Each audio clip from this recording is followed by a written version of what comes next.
Hello everyone, welcome to Raksha academy. ये जो series हम स्टार्ट करने जा रहे हैं ये रिलेटेड है Indian constitution and Indian polity से, और स्पेशली फोकस रहेगा एमपीपीएससी के pre examination point of view से, जहाँ पर फैक्चुअल बेसिस पे हम जानेंगे इंडियन पॉलिटी के बारे में। क्योंकि अगर आप नया सिलेबस देखें तो इंडियन पॉलिटी का डायमेंशन बहुत बड़ा हो चुका है। इसको सिर्फ यूनिट 5 और 6 में कंसीडर नहीं करें, बल्कि एक सेपरेटली जो कमीशंस की यूनिट दे दी गई है, यूनिट 10, उसका एक अलग पूरा डायमेंशन है। लेकिन इंडियन पॉलिटी का भी एक स्पेशल डायमेंशन है, क्योंकि हमने प्रीवियस ईयर जैसे कि 2019 में देखा कि किस तरीके से इन डेप्थ में वेरियस जजमेंट्स को लेकर और साथ ही साथ इन डेप्थ आर्टिकल्स जो कि ज़्यादा चर्चा में नहीं रहते, उन आर्टिकल्स को लेकर एमपीपीएससी ने क्वेश्चंस पूछे थे।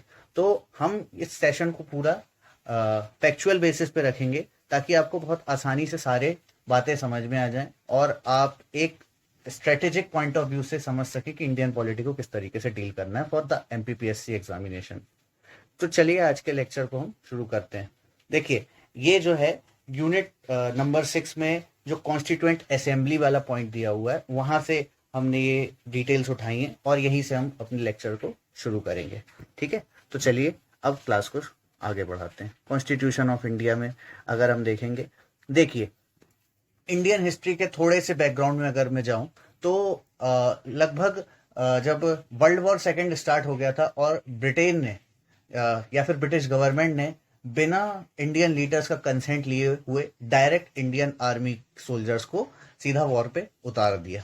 इसके बाद अलग अलग जो भी प्रोविंसेस में कांग्रेस की गवर्नमेंट बनी थी, सब ने एक साथ रिजाइन कर दिया। फिर और भी मेजर डेवलपमेंट्स हुई, जैसे कि क्रिप्स मिशन आया। ठीक है, उसके बाद अलग अलग एग्रीमेंट हुए, जैसे शिमला एग्रीमेंट, लेकिन बात नहीं बनी। फाइनली जब हम देखते हैं कि कॉन्स्टिट्यूएंट असेंबली, जो कि एक बहुत इंपॉर्टेंट रोल प्ले करेगी, आज जो हम इतना सेक्रेट डॉक्यूमेंट देखते हैं अपनी इंडियन हिस्ट्री में, जिसको हम कहते हैं द कॉन्स्टिट्यूशन ऑफ इंडिया, तो ये कॉन्स्टिट्यूएंट असेंबली सबसे इंपॉर्टेंट बॉडी रहेगी, सबसे मेजर रोल प्ले करेगी इस कॉन्स्टिट्यूशन के निर्माण में। ठीक है, तो जो कैबिनेट मिशन प्लान है, आप इस बात को याद रखिएगा कि जो कैबिनेट मिशन प्लान है, इसी के द्वारा पूरी की पूरी कॉन्स्टिट्यूएंट असेंबली जो कि इंडिपेंडेंट रहेगी एंड होल सोल इंडियंस इसमें पार्टिसिपेट करेंगे भारत का संविधान बनाने के लिए। तो कैबिनेट मिशन प्लान के तहत कॉन्स्टिट्यूएंट असेंबली को फॉर्म किया गया। ठीक है, फैक्चुअल बेसिस पे ये पॉइंट याद रखिएगा। उसके अलावा नवंबर 1946 में कॉन्स्टिट्यूएंट असेंबली बनी। ठीक है, इसकी पहली बैठक की भी हम चर्चा करेंगे कि फर्स्ट सिटिंग कब हुई, सेकंड सिटिंग कब हुई, ऑब्जेक्टिव रेजोल्यूशन क्या हुआ, वो सब चीजें हम देखेंगे। ठीक है, सबसे पहले अगर मैं बात करूं तो कॉन्स्टिट्यूएंट असेंबली एक तरीके से पूरा डेमोक्रेटिक वे में काम करने वाली एक बॉडी थी। ठीक है, इसमें किसी प्रकार के इलेक्शंस वो टोटली डायरेक्ट नहीं थे कि पूरी भारत की जनता इन्वॉल्व हो जाए, और कुछ हद तक नॉमिनेशन भी किया गया था प्रिंसली स्टेट्स के द्वारा। ठीक है, अपने अपने नॉमिनीज भेजे गए थे। तो टोटल अगर स्ट्रेंथ की बात करें तो अगेन एक फैक्ट है, 389 थी। ठीक है, 389 थी, जिसमें 296 जो इलेक्ट हुए थे वो डायरेक्ट ब्रिटिश इंडिया। देखिए आज के समय में हम देखते हैं स्टेट्स। ठीक है, उस समय में आप कंसीडर कर लीजिए कि ब्रिटिश इंडिया के जो नुमाइंदे या फिर नॉमिनीज थे 296, वो डायरेक्ट आ रहे थे। ठीक है, 93 सीट्स कहां से अलॉट हुई थी? प्रिंसली स्टेट्स से। अभी हम देखेंगे कि प्रिंसली स्टेट्स ने टोटली 93 सीट्स पर बॉयकॉट कर दिया था, कोई नहीं आया था। ठीक है, अब आगे देखें, ये जो 296 सीट्स हैं, अब इसमें से मेनली 292 मेंबर्स जो थे वो किसके थे? प्रोविंशियल लेजिस्लेचर्स के। ठीक है, जैसा कि मैंने समझाया, प्रोविंशियल लेजिस्लेचर्स। और जो 4 सीटें थी बची हुई, ठीक है, वो 4 चीफ कमिश्नर प्रोविंसेस थे। उनके भी नाम वैसे यूजुअली पूछे नहीं जाएंगे, फिर भी देख लीजिए एक नजर। दिल्ली, अजमेर, ठीक है, इसी के साथ मेरवाड़ा, दोनों एक ही साथ थे, कौर्ग, और साथ ही साथ ब्रिटिश बलूचिस्तान, जो कि आज के समय बलूचिस्तान है। It's in Pakistan, one of the province of Pakistan. ठीक है, तो ये टोटल 389 सीट्स थी, जिसमें 296 जो है ब्रिटिश इंडिया की थी, 93 प्रिंसली स्टेट्स की। फिर मैंने आपको बता दिया कि किस हिसाब से 296 का डिस्ट्रीब्यूशन हुआ। 292 जो थी प्रोविंशियल लेजिस्लेचर्स की, और 4 जो थी चीफ कमिश्नर प्रोविंसेस की थी। ठीक है, कौन से थे ये याद रखना जरूरी नहीं है।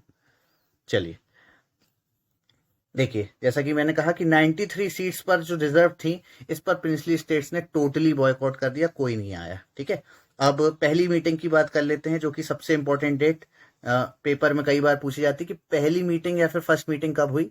9 दिसंबर 1946। ठीक है, 9 दिसंबर 1946 में पहली मीटिंग होती है। इसके अलावा रिसेंबल्ड क्या है? रिसेंबल्ड 14 अगस्त 1947। देखिए थोड़ी सी एक छोटी कहानी समझिए।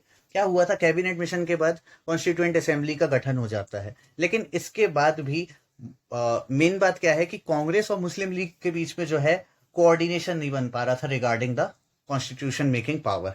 ऐसे में मुस्लिम लीग बहुत सारे एक्शंस लेती है, जैसे कि एक स्पेशली डायरेक्ट एक्शन डे भी परफॉर्म किया मुस्लिम लीग के द्वारा, जहां पर बहुत ज्यादा दंगे हुए। तो इन सब चीजों को देखते हुए कि दोनों पार्टीज एक ही रो पे नहीं आ पा रही हैं किसी भी बात को लेकर, ऐसे में माउंट बैटन प्लान लाया गया। ठीक है, माउंट बैटन प्लान जैसे ही पास हुआ, उसके बाद वापस से कॉन्स्टिट्यूएंट असेंबली रीअसेंबल हुई। ठीक है, और जैसे ही इनकी रीअसेंबली हुई, बहुत सारे मुस्लिम लीग के लोग यहां से बाहर हो गए। ठीक है, और बहुत सारे इंडिया में जुड़ भी गए, तो ये देखा गया।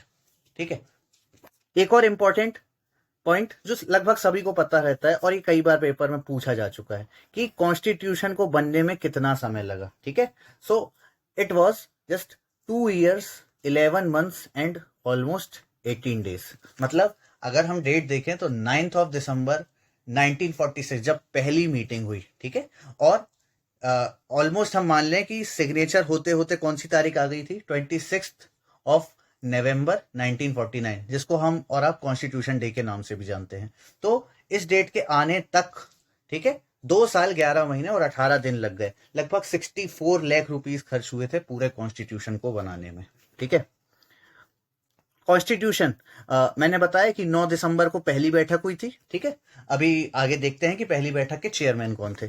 ठीक है, ऑब्जेक्टिव रेजोल्यूशन लाया जाता है सबसे पहले। ठीक है, पहले सेशन में ऑब्जेक्टिव रेजोल्यूशन लाता है। डेट याद रखिएगा, बहुत इंपॉर्टेंट होता है, 13 दिसंबर 1946। ठीक है, किसके द्वारा लाया गया? पंडित जवाहरलाल नेहरू के द्वारा। मैं ऑब्जेक्टिव रेजोल्यूशन के बारे में आपको बताऊंगा कि ऑब्जेक्टिव रेजोल्यूशन मेनली क्या है, जब हम डिस्कस करेंगे अबाउट द प्रीएम्बल। ठीक है, और इसको पास कब कर दिया गया? लगभग 22 जनवरी 1947। ठीक है, तो ये दोनों डेट्स बार बार आप रिवाइज करेंगे तो याद हो जाएंगी। ठीक है, अब 9 दिसंबर जो कि सबसे पहली तारीख थी कॉन्स्टिट्यूएंट असेंबली की, इसमें टेम्पररी चेयरमैन। ठीक है, आज के समय हम देखते हैं ना प्रोटेम स्पीकर, जो कि सभी मेंबर ऑफ पार्लियामेंट्स को शपथ दिलवाते हैं, उसी तरीके से डॉक्टर सच्चिदानंद सिन्हा थे, जो कि पहले प्रेसिडेंट, ठीक है, बनते हैं किसके? कॉन्स्टिट्यूएंट असेंबली की। ये टेम्पररी होते हैं, और जैसे ये परमानेंट प्रेसिडेंट कौन बन जाते हैं फिर? डॉक्टर राजेंद्र प्रसाद। इनके वोट करवा देते हैं, इलेक्शन करवा देते हैं, तो doctor Rajendra Prasad will be the permanent president of the constituent assembly from 11th of December 1946 till the date that is 26th of November 1949। ठीक है, यहां पर 2 वाइस प्रेसिडेंट भी चुने जाते हैं। एक थे H.C. मुखर्जी, ठीक है, और दूसरे थे, इसमें दूसरे प्रेसिडेंट थे कृष्णमाचारी जी, जिनका नाम यहाँ पे मेंशन नहीं हुआ है, लेकिन आप याद कर लीजिएगा। ठीक है, अब एक इंपॉर्टेंट नाम आता है sir B.N. Rao. He was the constituent adviser. ठीक है, मतलब कॉन्स्टिट्यूशन को बनाने में जो भी सलाहकारी दी जाएगी वो B.N. राव जी के द्वारा दी जाएगी। ठीक है, सीट्स जो थी अलॉट करी गई थी प्रोविंस और साथ ही साथ प्रिंसली स्टेट्स को, उनके प्रपोर्शन में किसके तरीके से? रिस्पेक्टिव पॉपुलेशन जिस हिसाब से थी। ठीक है, रेशो क्या था? Mainly 1:1 million. ठीक है, और हर प्रोविंस में जो सीट थी वो किस हिसाब से डिस्ट्रीब्यूट थी? Muslim, Sikh and general in respective population proportion. बाद में 1950 के बाद जब पहले चुनाव होंगे तब ये चीज खत्म कर दी जाएगी। ठीक है, मतलब इलेक्टोरल जो भी डिस्प्यूट होते थे उनको काफी हद तक रिजॉल्व कर दिया जाएगा रिगार्डिंग द रिजर्वेशन। अब आगे बात करते हैं। देखिए प्रोसेस ऐसी ही थी कि proportional representation with single transferable vote, इसी के तहत पूरा काम होता था। ठीक है, आज के समय हम राज्यसभा में देखते हैं ना कि हम अगर वोट डालने भी जाते हैं, as because we all are 18 years above the age, ठीक है, तो हम जब भी वोट डालने जाते हैं तब हम ये देखते हैं कि हम सिर्फ लोकसभा के इलेक्शन में वोट पार्टिसिपेट कर पाते हैं या ज्यादा से ज्यादा राज्य की स्टेट लेजिस्लेटिव असेंबली, लेकिन हम राज्यसभा में तो वोट कर नहीं पाते। और चूंकि हमारे मध्य प्रदेश में लेजिस्लेटिव काउंसिल नहीं है तो दैट्स वाई हम वहां पर भी वोट नहीं कर पाते हैं। ठीक है, वैसे भी लेजिस्लेटिव काउंसिल में इनडायरेक्ट वोटिंग होती है, तो यही इनडायरेक्ट वोटिंग जो थी यहाँ पर पॉसिबल हुई थी। ठीक है, फाइनल रीडिंग की अगर बात करें तो वो कब पॉसिबल हुई, 26 नवंबर 1949 को। ठीक है, इस डेट को बहुत अच्छे से याद रखिएगा कि अब इसको कॉन्स्टिट्यूशन डे के नाम से भी कहा जाता है। ठीक है, तो फाइनल डेट कौन सी थी, 26 नवंबर 1949। ठीक है, चलिए असल में बात क्या थी कि कुछ जो प्रोविजंस थे जैसे कि सिटीजनशिप, इलेक्शन, ठीक है, प्रोविजनल पार्लियामेंट। प्रोविजनल पार्लियामेंट क्या, जब तक पूरे परमानेंट इलेक्शंस ना हो जाएं अच्छे से प्रॉपरली तब तक एक प्रोविजनल लेवल पे पार्लियामेंट चले, मतलब कि अंतरिम रूप से जो पार्लियामेंट चले उन सबको पास करते गए। और 26 जनवरी 1950 को समस्त जितना कॉन्स्टिट्यूशन बना हुआ था पूरा का पूरा कॉन्स्टिट्यूशन पास कर दिया गया। ठीक है, अब जो सवाल आते हैं मेनली तो वो आते हैं committees of the constituent assembly. देखिए यहाँ पे बहुत सारी कमिटीज दी हुई हैं। ठीक है, बट जो सबसे इंपॉर्टेंट कमिटीज हैं मैं उनको लेकर आपको स्पेशली डिस्कस कर लेता हूँ। ठीक है, जैसे कि सबसे इंपॉर्टेंट कमिटी जिसने पूरा का पूरा कॉन्स्टिट्यूशन बनाने में, बोले तो framework of the Indian constitution बनाने में हेल्प करी, तो वो कौन सी कमिटी थी, so that's the drafting committee. ठीक है, ड्राफ्टिंग कमिटी सबसे ज्यादा इंपॉर्टेंट है। क्यों, क्योंकि इसने पूरे कॉन्स्टिट्यूशन को बनाया। B.R. अम्बेडकर इसके चेयरमैन थे। डेट याद रखिएगा 29 अगस्त 1947 को ड्राफ्टिंग कमेटी का गठन हुआ थी। ठीक है, इसमें B.R. अम्बेडकर जी के साथ मिला के टोटल 7 मेंबर्स थे। ठीक, उसके अलावा हाउस कमेटी पत्ताभी सीतारमैया जी द्वारा। ठीक है, और ये ऐसी बहुत सारी कमेटी हैं लेकिन हम इंपॉर्टेंट सारी देख लेते हैं। जैसे कि अगली इंपॉर्टेंट कमेटी कौन सी है, तो ये है स्टीयरिंग कमेटी। ठीक है, स्टीयरिंग कमेटी के चेयरमैन कौन थे, राजेंद्र प्रसाद। उसके बाद आती है स्टेट्स कमेटी। देखिए स्टेट्स कमेटी के कौन थे, जवाहरलाल नेहरू। ठीक है, कंफ्यूज बिल्कुल मत होइएगा, याद रखिएगा यूनियन कमेटी और स्टेट्स कमेटी दोनों को कौन हेड करेंगे, जवाहरलाल नेहरू। तो यहाँ पे कोई कंफ्यूजन नहीं आएगा। ठीक है, अब उसके बाद committee on rules of procedure, ये भी जवाहरलाल नेहरू लीड सॉरी ये राजेंद्र प्रसाद लीड करेंगे। ठीक है, तो 2 कमिटीज हो गई जो राजेंद्र प्रसाद लीड करेंगे। पहली तो हो गई हमने जो अभी देखी कि स्टीयरिंग कमिटी। ठीक है, उसके अलावा दूसरी हमने देख ली committee on the procedure, rules of procedure. ठीक है, यूनियन पावर कमिटी और यूनियन कॉन्स्टिट्यूशन कमिटी। याद रखिएगा जिसमें यूनियन आ रहा है ऐसी दोनों कमिटी को कौन लीड करेंगे, Jawaharlal Nehru, as because he was the first prime minister of the country. ठीक है, इसके बाद committee on the functions of constituent assembly. ठीक है, इसमें कौन थे, जीवी मवलनकर। जीवी मवलनकर साहब का अगर बताया जाए तो पहले लोकसभा स्पीकर थे भारत के। ठीक है, तो इनका भी एक इंपॉर्टेंट नाम हो जाता है, इसलिए इनके बारे में याद रख लीजिएगा। इसके बाद एक बड़ी कमिटी और इसके इंपॉर्टेंट चेयरमैन कौन थे, advisory committee on fundamental rights. ठीक है, minorities, tribal and excluded affairs, इन चारों को कंट्रोल करने वाली कमिटी। इसके चेयरमैन थे वल्लभ भाई पटेल। और प्रोविंशियल कमेटी, इसके भी चेयरमैन थे वल्लभ भाई पटेल। थोड़ा सा एक कंफ्यूजन होगा तो उस बात को याद रखिएगा।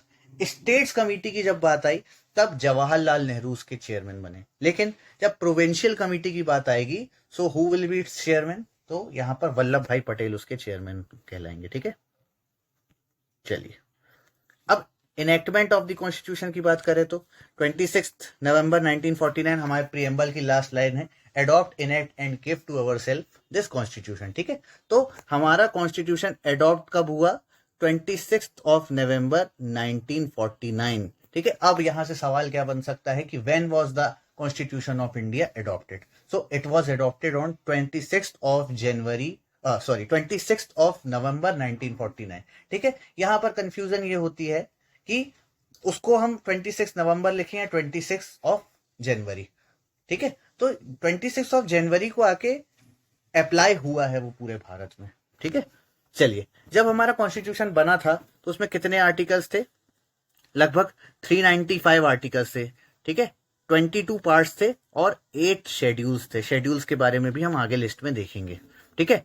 टोटल अभी तक 2021 तक 104 अमेंडमेंट्स हो चुका है पूरे के पूरे कॉन्स्टिट्यूशन में, ठीक है। अमेंडमेंट क्या होता है ये भी एक प्रोसेस होती है जो मैं आगे के लेक्चर में आपको बताऊंगा, ठीक है। आज का समय अगर देखें करंट सिनेरियो तो लगभग 25 पार्ट्स हो चुके हैं जो पहले 22 थे, 448 प्लस आर्टिकल्स हो चुके हैं और 12 शेड्यूल्स, ठीक है। 8 शेड्यूल थे, अब वो जाके हो चुके हैं 12, ठीक है।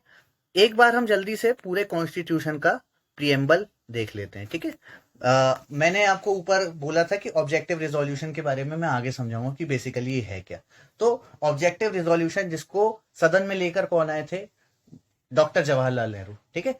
अब जब जवाहरलाल नेहरू इसको लेकर आए थे तो मेनली क्या था, ये था एक ऐसा ऑब्जेक्टिव जो कि पूरी कॉन्स्टिट्यूएंट मतलब जो पूरा कॉन्स्टिट्यूशन है उसके क्या ऑब्जेक्टिव्स रहेंगे, कैसी कैरेक्टरिस्टिक्स रहेंगी, उसको डिफाइन करने के लिए था, ठीक है। लेकिन इसका नाम बाद में चेंज करके क्या हो गया, प्रिएम्बल, ठीक है। तो प्रिएम्बल में अगर देखें, मैं पढ़ देता हूं, we the people of India having solemnly resolved to constitute India into a sovereign, socialist, secular, democratic republic and to secure to all its citizens, ठीक है, जस्टिस जो कि किस प्रकार का रहेगा, सोशल, इकोनॉमिक एंड पॉलिटिकल, ठीक है। उसके बाद liberty of thought expression, belief, faith and worship, ठीक है।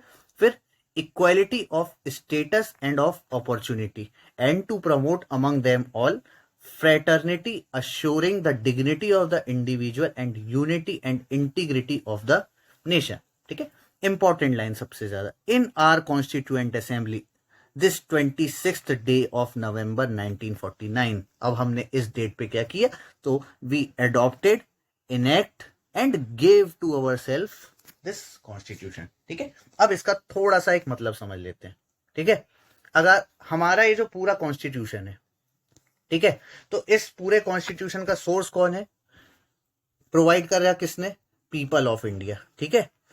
कॉन्स्टिट्यूशन जो है उसकी कैरेक्टरिस्टिक्स किस हिसाब से, सोवरेन है वो, सोवरेन मतलब इंडिया जो है अपने डिसीजंस खुद से ले सकता है। India as a independent country, वो किसी पर डिपेंडेंट नहीं है अपने डिसीजंस लेने पर, ठीक है। सोशलिस्ट, सोशलिस्ट मतलब ऐसी पॉलिसी जो कि इन द लार्ज पब्लिक को फायदा पहुंचाए, इक्वालिटी के सिद्धांत को आगे बढ़ाएं, ठीक है। सेक्युलरिज्म, किसी एक धर्म को इंपॉर्टेंस नहीं दी जाती है। देखिए इंडिया का अगर संविधान समझा जाए तो सभी धर्मों को नमस्कार लेकिन सभी धर्मों से दूरियां, बहुत इंपॉर्टेंट पॉइंट है ये, याद रखिएगा कि सभी जो रिलीजन्स है उनको इंपॉर्टेंस तो दी गई है इंडियन कॉन्स्टिट्यूशन के द्वारा, लेकिन सबसे बराबर दूरी, मतलब किसी एक धर्म को फेवर नहीं दिया जाएगा, दूसरे को कम दिखाया जाए, ऐसा नहीं बोलता है हमारा Indian constitution. That's why the word secular was used, ठीक है। डेमोक्रेटिक मतलब डेमोक्रेसी जहां पर होगी, हम इलेक्शंस करते हैं। रिपब्लिक, रिपब्लिक को अगर वर्ड को एक्सपांड करें तो that means the representation of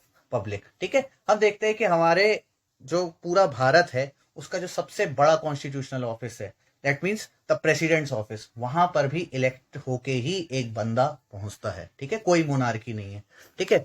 अब जो हमारा संविधान हमको क्या प्रोवाइड करता है, जस्टिस, ठीक है। जस्टिस किस प्रकार का, सोशल, इकोनॉमिक एंड पॉलिटिकल, ठीक है। सोशल जस्टिस हर किसी को मिलता है, तभी हम सभी प्रकार के कॉम्पिटिटिव एग्जाम्स की तैयारी कर सकते हैं, सारे फॉर्म्स भर सकते हैं। इकोनॉमिक, सभी को इक्वली कमाने का अधिकार दिया है भारत के संविधान ने। पॉलिटिकल, हर एक इंसान जो भी 18 प्लस ऑफ एज हो जाए, इंडिया का सिटीजन हो, वो इलेक्शंस में पार्टिसिपेट कर सकता है, वोट कर सकता है और खुद भी इलेक्शंस फाइट कर सकता है, ठीक है। लिबर्टी की बात करें तो लिबर्टी किस किस की है, thought expression, belief, faith and worship, ठीक है। उसके अलावा देखिए लिबर्टी को याद करने के लिए मेरी एक ट्रिक है, टैब फॉर, ठीक है। मैं यहां पर लिख भी देता हूं जिससे याद हो जाएगी, टैब फॉर, ठीक है। Thought expression, believe, faith, worship, ठीक है। तो टैप फॉर से आप याद कर सकते हैं। इक्वालिटी किसकी, स्टेटस और अपॉर्चुनिटी की। और प्रमोट क्या करेंगे, फ्रेटर्निटी, फ्रेटर्निटी मतलब क्या होता है, भाईचारा, ठीक है, ब्रदरहुड, ठीक है। Assuring the dignity of the individual, और साथ ही साथ भारत जो कि राष्ट्र है उसकी यूनिटी और इंटीग्रिटी को हमेशा सुरक्षित करके रखना। ठीक है, तो यहाँ पे ये हमारा प्रीएम्बल होता है। चलिए, अब हमने बात कर ली अडॉप्ट, इनेक्ट और हमने खुद को गिव किया। ठीक है, वी गेव टू अवरसेल्व्स। ये कॉन्स्टिट्यूशन 26 नवंबर 1914 है, लेकिन एनफोर्स कब हुआ पूरे भारत में? तो एनफोर्स्ड हुआ 26 जनवरी 1950। ठीक है, अब सवाल जब बने तो आप दो शब्दों को जरूर देखेगा। अगर एडॉप्टेड पूछा है तो वो हो जाएगी 26 नवंबर 1949, और अगर एनफोर्समेंट पूछा है तो 26 जनवरी 1950। एक छोटा सा डिफरेंस याद रखिएगा। ठीक है, 26 जनवरी की डेट इंपॉर्टेंट क्यों है? क्योंकि 1930 में, ठीक है, बेनली 1929 में जो लाहौर सेशन हुआ था किसका? इंडियन नेशनल कांग्रेस का। देखिए, उस समय यंगर जनरेशन को एक मौका दिया जा रहा था। इसी के चलते कांग्रेस का जो सेशन हुआ था लाहौर में, उसको प्रेसाइड करा था, उसके प्रेसिडेंट थे जवाहरलाल नेहरू। ठीक है, उन्होंने कहा कि अब हम स्वराज को जो है पूर्ण स्वराज के रूप में लेकर जाएंगे। ठीक है, तो यहां पर जो बात हुई, और रावी नदी के किनारे 31 दिसंबर 1929 को भारत का फ्लैग भी फहराया गया। ठीक है, और ये बोला गया उसी दिन कि 26 जनवरी 1930 को हम पूर्ण स्वराज डे के तहत कंसीडर करेंगे। इसलिए देखिए, हमारी जो इंडिपेंडेंस डे है वो 15 अगस्त 1947 को हमको प्राप्त हुई, और कांग्रेस इसको एक इंपॉर्टेंट डेट मानती थी। इसलिए हमने जो अपना रिपब्लिक डे है वो इस डेट को दिया। ठीक है, जब हमारा कॉन्स्टिट्यूशन पूरी तरीके से इन्फोर्स्ड हुआ। सेलिएंट फीचर्स अगर कुछ देख लें कॉन्स्टिट्यूशन के, ठीक है, ये तो वैसे भी मेंस के लिए इंपॉर्टेंट है, फिर भी एक normal discussion. Lengthiest written constitution. ठीक है, हमने देखा 448 प्लस आर्टिकल्स अभी हो चुके हैं। ठीक है, ब्लेंड किसका है? ये रिजिडिटी और फ्लेक्सिबिलिटी का। देखिए, रिजिडिटी मतलब हमारा कॉन्स्टिट्यूशन जब अमेंड होता है तो उसको अमेंड करने के लिए एक बहुत स्ट्रांग प्रोसेस होती है जिसको फॉलो करना पड़ता है। ठीक है, और साथ ही साथ फ्लेक्सिबिलिटी क्यों? क्योंकि कुछ आर्टिकल्स ऐसे होते हैं जो काफी आसानी से अमेंडमेंट हो सकते हैं। ठीक है, जैसे कि अगर स्टेट्स की बाउंड्री बदलना हो या स्टेट का नाम बदलना हो, तो उसके लिए भारत सरकार को किसी भी राज्यों से पूछने की जरूरत नहीं पड़ेगी कि हम आपका नाम बदल रहे हैं, इज देयर एनी। हाँ, हालांकि एक औपचारिकता के तहत एक डॉक्यूमेंट उनको भेजना पड़ेगा। ठीक है, पार्लियामेंट्री गवर्नमेंट। ठीक है, हम देखते हैं कि हमारे वैसे तो main head of the Indian state कौन है? प्रेसिडेंट। लेकिन हेड ऑफ द गवर्नमेंट कौन होते हैं? हमारे प्राइम मिनिस्टर। ठीक है, इंडिपेंडेंट जुडिशियरी। ठीक है, हमारी जो सुप्रीम कोर्ट से लेकर नीचे सबऑर्डिनेट कोर्ट्स तक, ठीक है, सब इंडिपेंडेंटली काम करते हैं। Federal system with unitary features. ठीक है, फेडरलिज्म मतलब जहां पर स्टेट गवर्नमेंट्स को भी कुछ पावर्स दी जाती हैं, और वहीं यूनाइटरी फीचर्स भी हैं यहां पर मौजूद। ठीक है, हमारा भारत एक सेक्युलर स्टेट है। Universal adult franchise. ठीक है, जहां पर हम 18 प्लस की एज होने के बाद फ्रेंचाइज कर सकते हैं, खुद को फ्रेंचाइजी ले सकते हैं किसकी? वोट करने की। Emergency provisions. ठीक है,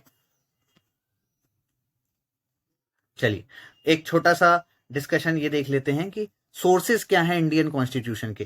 क्योंकि डॉक्टर अंबेडकर साहब ने कहा था कि हमने 60 प्लस कंट्रीज के कॉन्स्टिट्यूशन को देखा, और उनमें जो सबसे बेस्ट चीजें हुआ करती थी उनको हमने भारत के संविधान में डाल दिया। ठीक है, भारत के संविधान में जो सबसे ज्यादा सोर्स से लिया गया है वो है गवर्नमेंट ऑफ इंडिया एक्ट 1935। ठीक है, इसको आप याद रखिएगा, तो इसको blueprint of the Indian constitution भी कहते हैं। ठीक है, एक तरीके से पूरी जेरोक्स कॉपी लगभग मार दी गई है।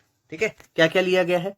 फेडरल स्कीम जहां पर स्टेट्स को भी कुछ पावर होगी, प्रोविंशियल ऑटोनॉमी। ठीक है, पब्लिक सर्विस कमीशन। आज हम देखते हैं आर्टिकल नंबर 315, जो कि आपने कमीशंस में देखा होगा। ठीक है, जो बात करता है यूनियन पब्लिक सर्विस कमीशन और साथ ही साथ स्टेट के पब्लिक सर्विस कमीशन। ठीक है, तो इनके बारे में भी गवर्नमेंट ऑफ इंडिया एक्ट 1935 में बात हुई। ठीक है, ऑफिस ऑफ द गवर्नर। आज हम देखते हैं कि हर राज्य में एक गवर्नर होता है जिसको जो कि प्रेसिडेंट साहब भेजते हैं। ठीक है, अपने हैंड और सील के तहत। जुडिशियरी भी यहीं से ली, और एडमिनिस्ट्रेटिव डिटेल्स। इसके बाद जो दो सबसे इंपॉर्टेंट कॉन्स्टिट्यूशन है पूरी दुनिया के, ठीक है, the oldest democracy in the world, United states of America. यहां से हमने क्या लिया? तो यहाँ से याद रखिएगा हमने लिया प्रीएम्बल, ठीक है। अभी हमने ऊपर देखा जो कि इंट्रोडक्शन है पूरे के पूरे कॉन्स्टिट्यूशन का, ठीक है। उसके बाद हमने फंडामेंटल राइट्स लिए, ठीक है, फंडामेंटल राइट्स। फिर federal structure of the government, ठीक है। फेडरल स्ट्रक्चर पूरा का पूरा हमने मेनली उठाया है कहाँ से, यूनाइटेड स्टेट्स ऑफ अमेरिका, क्योंकि यहाँ पर स्टेट गवर्नमेंट्स जो होती हैं बहुत ज्यादा पावरफुल होती हैं। लेकिन इंडिया में बैलेंस्ड अप्रोच है, यहाँ पर सेंट्रल गवर्नमेंट या यूनियन गवर्नमेंट ज्यादा पावरफुल है कंसीडरिंग द स्टेट्स, ठीक है। प्रेसिडेंट और वाइस प्रेसिडेंट, ठीक है, इन दोनों के बारे में रिसेंटली हमने न्यूज में बहुत ज्यादा सुना है, तो उससे याद रखेंगे। कैसे? क्योंकि हम प्रेसिडेंट के बारे में चर्चा कहाँ सुनते हैं ज्यादातर, जहां का स्ट्रॉन्गेस्ट प्रेसिडेंट है तो हम यूएसए सुनते हैं, ठीक है। प्रेसिडेंट वहां के जो बिडेन, और साथ ही साथ वाइस प्रेसिडेंट जो कि फर्स्ट विमेन है, ठीक है, कमला हैरिस। तो इन दोनों के नाम हमने वहीं सुने, तो इसलिए ये पोस्ट भी हमने वहीं के संविधान से उठाई है, ये याद रखिएगा। फिर इम्पीचमेंट ऑफ द प्रेसिडेंट, अगर आपको याद हो यूएसए के last president mister Donald Trump, ठीक है, लगभग 2 बार उनके इम्पीचमेंट के लिए बिल रखा गया लेकिन वो पास नहीं हो पाया। तो इम्पीचमेंट का भी हमने प्रावधान कहां से लिया, यूनाइटेड स्टेट्स ऑफ अमेरिका से। फिर जुडिशियल रिव्यू, ठीक है, उसके अलावा removal of supreme court and high court जजेस। याद रखिएगा इम्पीचमेंट वर्ड जो है वो सिर्फ और सिर्फ प्रेसिडेंट के लिए ही यूज होता है, बाकी सबके लिए रिमूवल टर्म यूज होता है, ठीक है। तो इस बात को आप याद रखिएगा। चलिए, उसके बाद अगली एक इंपॉर्टेंट डेमोक्रेसी है, कौन सी, यूनाइटेड किंगडम, ठीक है। यूनाइटेड किंगडम के बारे में अब देखते हैं कि यूनाइटेड किंगडम से हमने क्या क्या लिया है, ठीक है।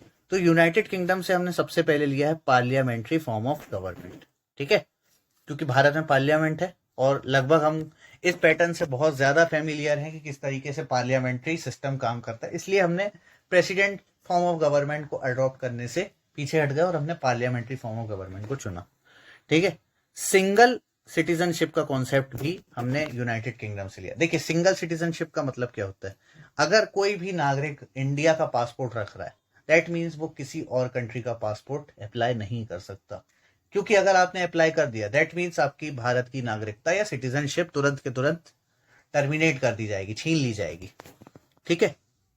रूल ऑफ लॉ, आर्टिकल 14, ठीक है, ये हम और अच्छे से समझेंगे कहां पर, जब हम फंडामेंटल राइट्स पढ़ रहे होंगे, ठीक है। बाइकैमरलिज्म, बाइकैमरलिज्म मतलब 2 हाउसेस, ठीक है। भारत में हम देखते हैं ना, upper houses Rajya Sabha, where is lower houses Lok Sabha, ठीक है, फर्स्ट चेंबर सेकंड चेंबर। उसके बाद है कनाडा का कॉन्स्टिट्यूशन। कनाडा के कॉन्स्टिट्यूशन से हमने क्या लिया है, quasi federal form of government, ठीक है, अर्धन्यायिक। उसके अलावा distribution of powers among the central government and the state government, ठीक है, और रेसिडुअल पावर्स, ऐसी पावर्स जो कि हम 3 इंपॉर्टेंट लिस्ट पढ़ेंगे, ठीक है, यूनियन लिस्ट, स्टेट लिस्ट और कॉन्करेंट लिस्ट। इन तीनों लिस्ट में जो सब्जेक्ट नहीं आ सकते वो कौन सी लिस्ट में आ जाएंगे, रेसिडुअरी लिस्ट में, ठीक है। जैसे कि साइबर सिक्योरिटी से रिलेटेड जो टॉपिक हैं वो रेसिडुअल पावर्स में आते हैं। आयरलैंड से हमने क्या लिया, आयरलैंड से directive principles of state policy, ठीक है, राज्य के नीति निर्देशक तत्व, ठीक है, जो कि हमारे भारत के कॉन्स्टिट्यूशन के पार्ट नंबर 4 में डाला गया है। Nomination of the members of Rajya Sabha, ये भी हमने कहां से लिया, आयरलैंड के कॉन्स्टिट्यूशन से, ठीक है। नॉमिनेशन जो कि हम 12 लोगों को नॉमिनेट करते हैं ना, उसको हमने यहीं से लिया। और साथ ही साथ इलेक्शन ऑफ द प्रेसिडेंट, ठीक है, प्रेसिडेंट का election proportional representation by single transferable vote, इससे होता है ना, वहां से लिया, ठीक है।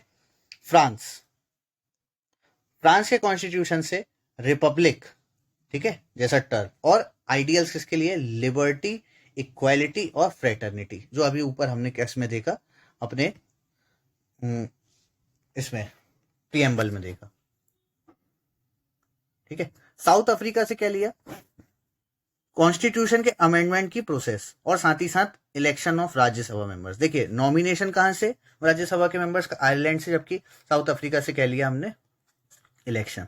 जर्मनी से, जिसको वीमर कॉन्स्टिट्यूशन कहा गया था, ठीक है, क्योंकि वहां पे वीमर पार्टी जो थी उनके द्वारा ये कॉन्स्टिट्यूशन बनाया गया था। तो यहां से हमने इमरजेंसी प्रोविजंस लिए, ठीक है, आर्टिकल नंबर 352, 356 और 360। उसके बाद फंडामेंटल राइट्स का किस तरीके से सस्पेंशन हो सकता है इमरजेंसी के दौरान, इस चीज को भी हमने यहां से लिया, ठीक है। सोवियत यूनियन या फिर पहले का यूएसएसआर, यहाँ से हमने फंडामेंटल ड्यूटीज, ठीक है, जो हमारी 11 फंडामेंटल ड्यूटीज ऐड करी गई हैं कॉन्स्टिट्यूशन में, उनको लिया, और साथ ही साथ सोशल इकोनॉमिक और पॉलिटिकल जस्टिस के आइडिया को प्रीएम्बल में जोड़ा गया। ऑस्ट्रेलिया से हमने क्या लिया, freedom of trade and commerce with in the country, ठीक है, और साथ ही साथ कॉन्करेंट लिस्ट और लैंग्वेज ऑफ द प्रीएम्बल, ठीक है। कॉन्करेंट लिस्ट याद रखिएगा, ऐसी लिस्ट जहां पर यूनियन गवर्नमेंट और स्टेट गवर्नमेंट दोनों अपने लॉज बना सकती है, ठीक है। जापान से हमने लिया प्रोसीजर एस्टेब्लिश्ड बाय गवर्नमेंट।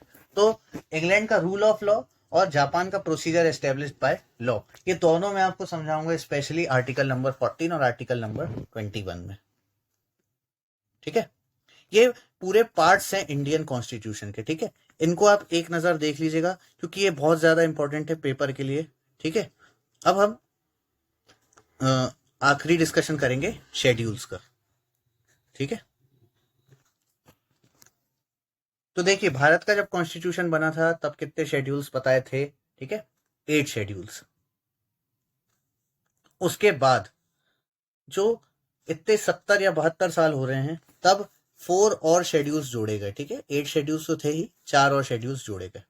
आइए हम थोड़ा सा ट्रिक्स के फॉर्म में इन शेड्यूल्स को समझने की कोशिश करेंगे जो मैंने अपनी पर्सनल लेवल पे बनाई है। उम्मीद करूंगा कि आपको भी ट्रिक्स समझ में आ जाए, ठीक है। पहला शेड्यूल किसके बारे में बात करता है, स्टेट एंड यूनियन टेरिटरीज, ठीक है। अब पहले नंबर पे जब भी हम आएंगे तो क्या पूछेंगे किसी से भी, तो उनका इंट्रोडक्शन, ठीक है। तो यहां पर इंट्रोडक्शन क्या है कि भारत के राज्य और सभी यूनियन टेरिटरीज, ठीक है। इसके बाद सेकंड शेड्यूल, अब जब हम सेकंड शेड्यूल तक आ गए, दूसरे नंबर पे हम क्या काम करेंगे मेनली, तो यहां पर जो रहने वाले लोग हैं उनके हम सैलरी और एमोल्यूमेंट्स डिसाइड कर देंगे कि भैया आ तो गए, हमने आपका नाम तो पूछ लिया है, अब आप सैलरी कितनी लोगे वो डिस्कस कर लेते हैं, ठीक है। तो याद रखना किस किस की होती है, प्रेसिडेंट, ठीक है, गवर्नर, चीफ जजेस, auditor general, speaker and deputy speaker of Lok Sabha, ठीक है। इसके अलावा एम लक्ष्मीकांत में और अच्छे डिटेल से दिया हुआ है कि और कौन कौन लोग होते हैं, ठीक है। जैसे कि यहाँ पर स्पीकर और डेप्टी स्पीकर जो है सभी लेजिस्लेटिव असेंबलीज के भी होते हैं, ठीक है। तो वहां पर एक डेप्थ में दिया हुआ है, लेकिन हमको बस इतना याद रखना है कि ये किससे रिलेटेड है, मेनली सैलरी और एमोल्यूमेंट्स में। अब हमने सैलरी डिसाइड कर दी, ठीक है। सैलरी डिसाइड होने के बाद क्या होता है कि कोई भी इंसान नौकरी करने लगता है, जैसी नौकरी करने लगे अब आप उस बंदे को शपथ दिलवा दो, ओथ दिलवा दो, अफर्मेट कर दो, ठीक है। तो जैसे ही आपने अफर्मेशन करा, ये जस्ट एक ट्रिक है, ठीक है। तो थर्ड शेड्यूल में क्या आ जाता है, forms of oath and affirmation, किसके, मेंबर्स ऑफ लेजिस्लेचर, मिनिस्टर्स, जजेस and controller and auditor general, ठीक है। ये यहां पर ये हुआ। फाइनली जब हमने उनको शपथ दिलवा दी, अब उनको काम करने के लिए जगह भी तो चाहिए, तो फोर्थ शेड्यूल आते आते उनको दी जाती है जगह। तो कैसी होती है जगह, allocation of seats in the Rajya Sabha, ठीक है। तो ये हो गई उनके बैठने की जगह, this is the fourth schedule, ठीक है, it's the trick. Fifth schedule क्या कहता है, administration and control of scheduled areas and scheduled tribes, ठीक है।